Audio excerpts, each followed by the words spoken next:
11th January 1915. More than ever before, the aspiration of the mental being rose to thee with great fervor.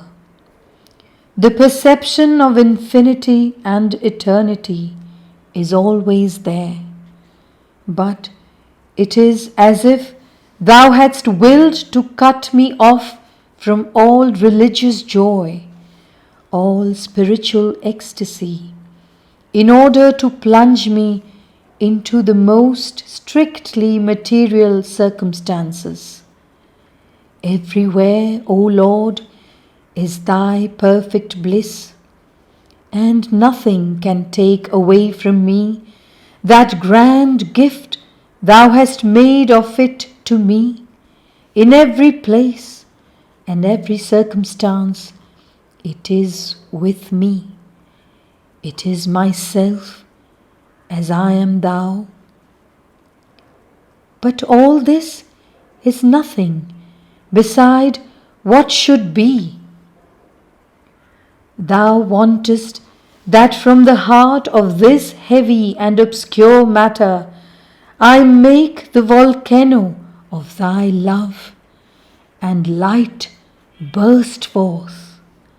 Thou wantest that, breaking all the old conventions of language, there may arise a word fit to express thee, a word never heard before. Thou wouldst that the union between the smallest things below and the vastest, sublimest things above might become integral. And that is why, O Lord, cutting me off from all religious joy and all spiritual ecstasy, depriving me of all freedom to concentrate exclusively upon thee, thou saidst to me, work like an ordinary man in the midst of ordinary people. Learn to be nothing more than they in everything that manifests.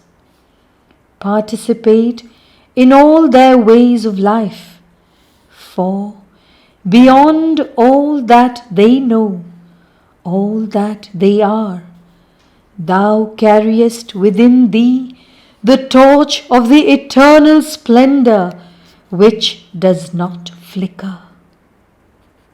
And by associating with them, this is what thou wilt bring in their midst. Dost thou need to enjoy this light so long as it radiates to all from thee? Is it necessary for thee to feel my love vibrating in thee so long as thou givest it?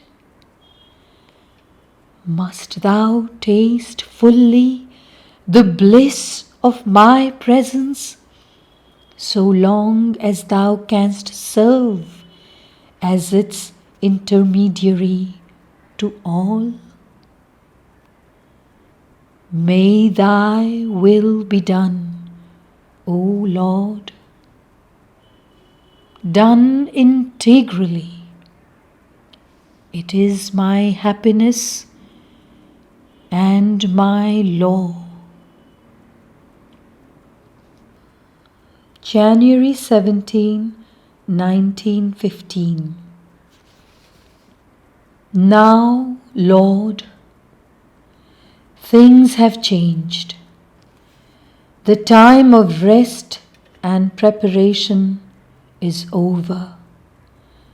Thou hast willed that from the passive and contemplative servitor I was, I become an active and realizing one.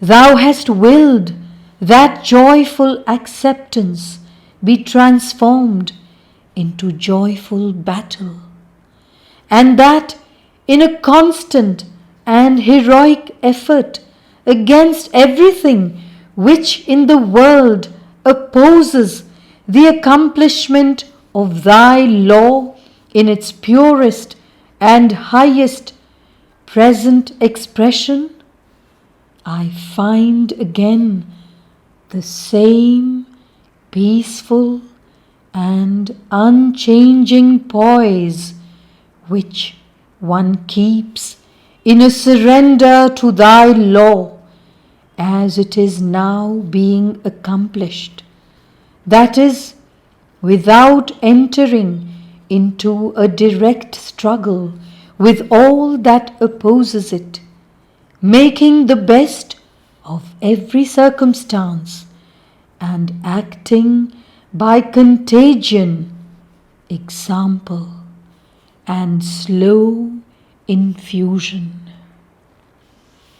In a partial and limited battle, but one that is representative of the great terrestrial struggle, thou dost put my strength, determination, and courage to the test to see if I can truly be thy servitor.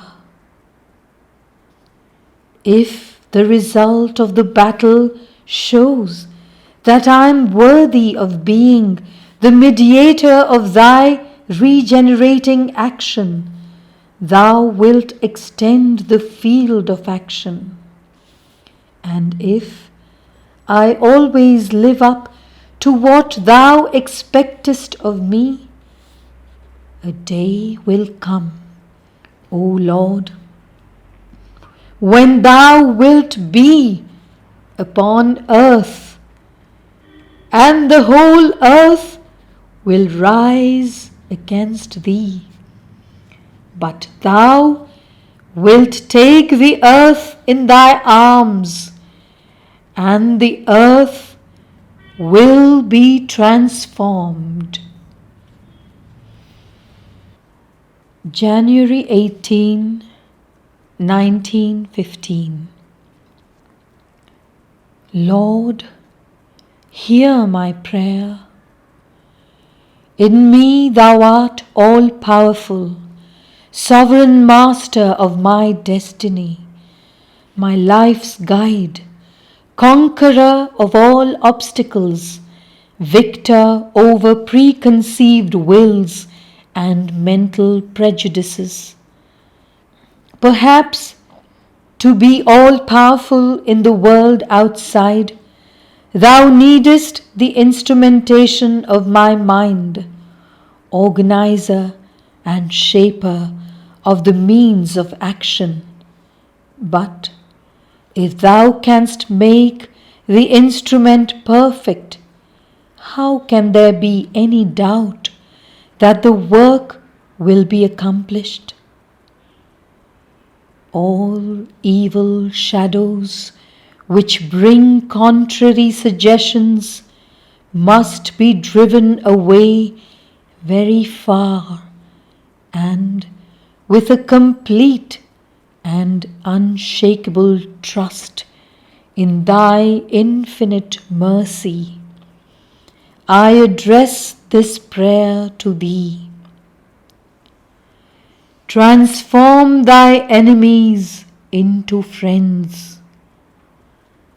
Change the darkness into light. In this immense heroic struggle, in this sublime struggle of love against hatred, of justice against injustice, of obedience to thy supreme law against revolt, may I gradually be able to make humanity worthy of a still sublimer peace, in which all internal dissensions having ceased, the whole effort of man may be united for the attainment of a more and more perfect and integral realization of Thy divine will and Thy progressive ideal. 24th January 1915. Lord, I have long remained silent before Thee in one of those inner prostrations full of an ardent adoration which culminate in a supreme identification. And, as always, Thou saidst to me, turn thy look towards the earth.